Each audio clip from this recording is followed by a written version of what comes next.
मैं क्या करूं? तुमने मुझसे झूठी शादी की बॉलीवुड में स्टार बनने के लिए।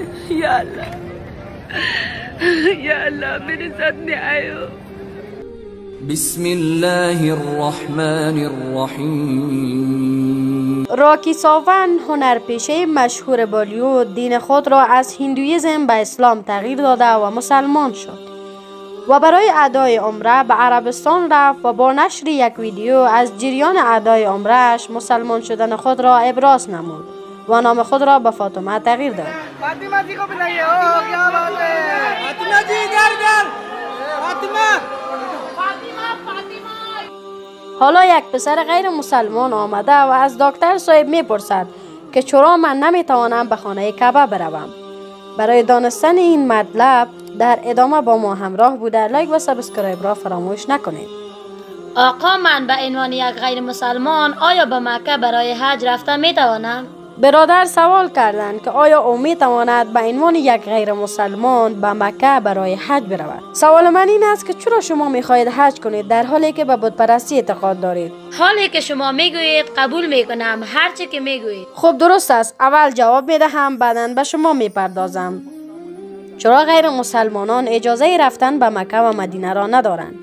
هر کشور شرایط خود را دارد. قسمی که دیروز گفتم در هندوستان بعضی مناطق است که برای ساحات نظامی میگویند.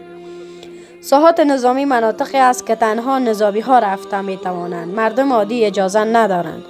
دقیقاً مردم عادی اجازه ندارند. نمی شود که بگوییم شهروند هند هستم. درست است که شهروند هند هستید. در ساحات نظامی اجازه ورود ندارید. کسانی که زندگی خود را به خاطر حفاظت از وطن به خطر می اندازند برای آنها اجازه است. به همین شکل مکه و مدینه در اسلام ساحه نظامی ماست. کسانی که می توانند برای اسلام زندگی خود را بدهند برای آنها اجازه است. برای مردمان دیگر اجازه نیست. بخش بعدی برای رفتن به هر کشور ویزا نیاز است. طور مثال زمانی که اولین بار به سنگاپور رفته بودم در سال 1986 در فرم مهاجرتی نوشته بود که برای مواد مخدر مجازات مرگ است. اگر مواد مخدر را پیش شما پیدا کرد قتل. نمی توانیم بگیم چرا مجازات قتل. اگر به سنگاپور می روید باید قانون آن را قبول کنید. در هر کشور شرایطی وجود دارد. برای رفتن به امریکا شرایط زیادی وجود دارد.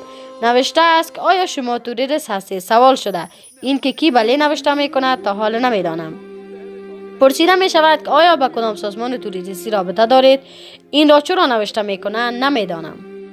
به همین شکل برای رفتن به مکه و مدینه یک شرط مهم وجود دارد. بسیار شرط مهمی که نیاز است. آن است که آن شخصی که می خواهد به مکه یا مدینه برود باید به زبان خود بگوید هیچ معبود جز الله نیست و محمد صلی الله علیه و سلم پیامبر او است. اگر به این یقین دارید پس می توانید بروید.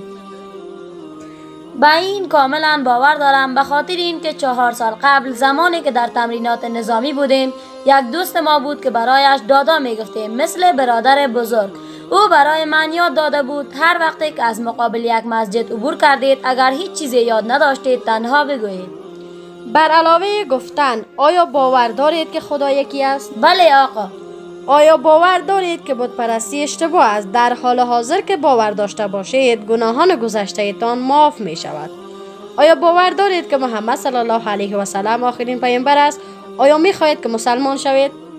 این به پدر و مادرم ربط دارد. پدر و مادر شما نه بلکه خود شما می خواهید یا نه؟ به تنهایی خود نمی توانم بگویم. آنها هم انشاءالله به اسلام خواهند آمد. اگر آنها قبول کردند یا خیر الله تعالی از آنها خواهند پرسید. اول شما قبول کنید بعداً آنها را شما دعوت دهید. من از ته دل می خواهم. آیا باور دارید که خدا یکی است؟ بله. آیا باور دارید که بت پرستی غلط است؟ بله. آیا باور دارید که محمد صلی الله علیه و سلم پیامبر خدا است؟ بله. برای این تحت فشار هستید؟ نه خیر. آیا به زور قبول میکنید؟ نه خیر. آیا کسی برایتان رشوت میدهد؟ نه خیر. از ته دل میخواهید؟ بله. من به عربی میگویم تکرار کنید. پس آیا میخواهید به عربی بگویید؟ بله. اله الا الله و اشهد ان محمدن عبده و رسوله. ماشاءالله شما مسلمان شدید. دعا میکنم که الله تعالی شما را هدایت بیشتر نصیب کند. برایتان در دنیا و آخرت بهترین زندگی را بدهد و از شما تقاضا می کنم که این پیام را به والدین خود برسانید، به خاطر که بالای شما فرض است که برای آنها حقانیت را بگویید. سپاس فراوان از این که تا این دم با ما همراه بودید. جهت حمایت ما کافی است این ویدیو را لایک و علامه زنگ را فال سازید. تا برنامه بعدی الله یاورتان. تشکر.